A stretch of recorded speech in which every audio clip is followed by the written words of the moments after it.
बच्चों, मैं आर के सिंह ऑनलाइन क्लासेस में आप सभी का स्वागत करता हूं और आज हम लोग देखेंगे क्लास 7th की वर्कशीट नंबर 6 जिसका टॉपिक है मानव निर्मित पर्यावरण। बच्चों, हमने पिछले वर्कशीट में मानव पर्यावरण के बारे में जाना था जिसको आपने हल भी किया था।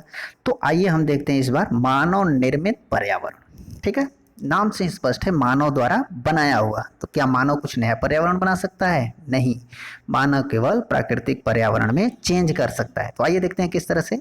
प्रकृति ने हमें हवा, पानी, वनस्पति, मिट्टी आदि कई चीजें प्रदान की है जो हमारे जीवन के लिए आवश्यक है। ये हमें मुफ्त मिली हुई है प्रकृति के द्वारा। प्रकृति से मिली इन चीजों का उपयोग मानव कच्चे माल के रूप में करता है या अपनी आवश्यकताओं के अनुसार उसमें परिवर्तन करता है। वह अपने तकनीकी ज्ञान व विचारों का उपयोग प्राकृतिक पर्यावरण की चीजों पर करता है और इसे मानव निर्मित पर्यावरण के रूप में परिवर्तित कर उपयोग करता है। अब जैसे मान लो मिट्टी पड़ी हुई है, तो मिट्टी से भी घर बना सकते हैं, लेकिन मनुष्य ने अपने उसमें टेक्नोलॉजी लगाई, बुद्धि लगाई और उससे ब्रिक्स बना ली, ईंट बना लिए। अब ईंट बना करके जब वो घर बनाता है तो वो ज्यादा मजबूत होता है। तो जो ईंट हुआ वो क्या हुआ? मानव निर्मित हुआ, जबकि मिट्टी प्राकृतिक हुआ। उसी तरह से लकड़ी वन से मिली और उसको उसने फर्नीचर बना लिया, कुर्सी बना लिया, टेबल बना लिया। तो ये क्या हुआ? मानव निर्मित हुआ। अपने जीवन को सुविधाजनक बनाने के लिए मानव जिस पर्यावरण की रचना करता है उसे मानव निर्मित पर्यावरण कहते हैं। ठीक है, समझ में आ गया? मनुष्य ने जो अपनी सुविधा के लिए पर्यावरण का निर्माण किया उसे मानव निर्मित पर्यावरण कहते हैं। जैसे उदाहरण के लिए आप ये देखेंगे, पेड़ों की लकड़ी से फर्नीचर बनाए जाते हैं, घर बनाने के लिए ईंट मिट्टी से बनाए जाते हैं, वाहन, बर्तन आदि बनाने के लिए धातुओं का उपयोग किया जाता है। तो इस तरह से मानव ने प्राकृतिक चीजों का इस्तेमाल करके पर्यावरण का, मानव निर्मित पर्यावरण का बनाया है। कई बार मानव निर्मित पर्यावरण प्राकृतिक पर्यावरण पर गलत प्रभाव डालता है। कई बार हम लोग आवश्यकता से इस तरह से चीजें बना लेते हैं जैसे वो पर्यावरण को नुकसान करने लगे। जैसे वाहनों और उद्योगों से निकलने वाला धुआं हमने तो सुविधा के लिए बनाई, गाड़ियों से चलने के लिए, लेकिन उससे जो धुआं निकल रहा है वो वायु प्रदूषण कर रहा है, हवा को प्रदूषित करता है। प्राकृतिक और मानवीय पर्यावरण के बीच सही संतुलन होना आवश्यक है, क्योंकि अगर संतुलन नहीं होगा तो प्रकृति से चीजों से ही तो मानव बना रहा है। जब वही चीजें दूषित हो जाएगी तो मानव जो निर्मित पर्यावरण है वो भी सुरक्षित नहीं रह सकता। मानव को पर्यावरण के साथ समरसता के साथ रह करना और उसका उपयोग करना सीखना चाहिए।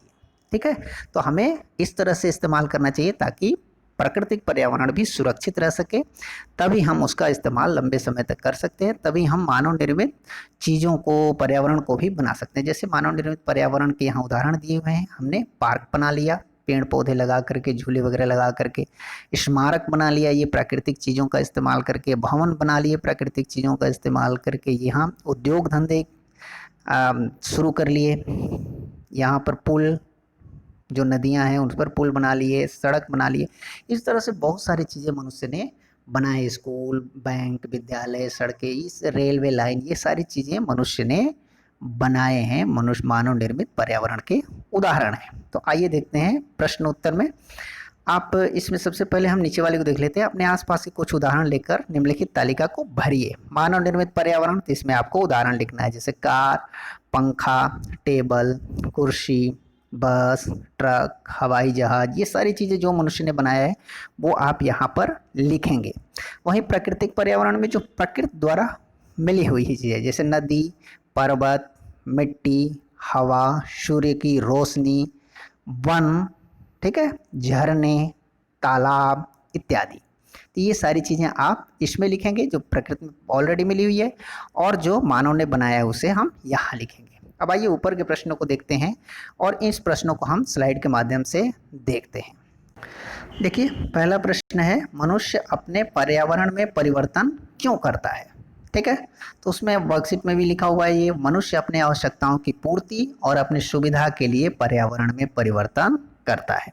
जो प्राकृतिक पर्यावरण है उसमें परिवर्तन अपनी आवश्यकता की पूर्ति और सुविधा में के लिए करता है। दूसरा है, अपने आसपास की उन चीज़ों की सूची बनाइए जो हमारे पर्यावरण के लिए खतरा है, जो पर्यावरण को नुकसान पहुंचे तो हमारे आसपास। तो इसमें आप और भी बहुत सारी चीज़ें जो आपको लगता है कि पर्यावरण के लिए नुकसानदेह, वो आप इसे लिख सकते हैं। जैसे मैंने कुछ उदाहरण लिखे हैं यहाँ पे, बिखरे हुए कूड़े, अधिक धुआं देती हुई गाड़ियाँ वायु प्रदूषण करती हैं, कूड़े का जलाया जाना ये भी वायु प्रदूषण करता है, प्लास्टिक ये भूमि प्रदूषण करता है, कम होते पेड़ पौधे, तो ये सारी चीज़ें ऐसी हैं जो हमारे पर्यावरण को प्रदूषित करती है। तो आइए चलते हैं फिर से वर्कशीट की तरफ। बच्चों आप देखेंगे कि इस वर्कशीट के सबसे लास्ट में कोविड के संदर्भ में उचित व्यवहार संबंधी एक संदेश दिया हुआ है। अपने हाथ नियमित रूप से साबुन व पानी से धोएं। ठीक है, आपको पता है बच्चों कि हमें कोविड से बचाव के लिए क्या क्या काम करने हैं।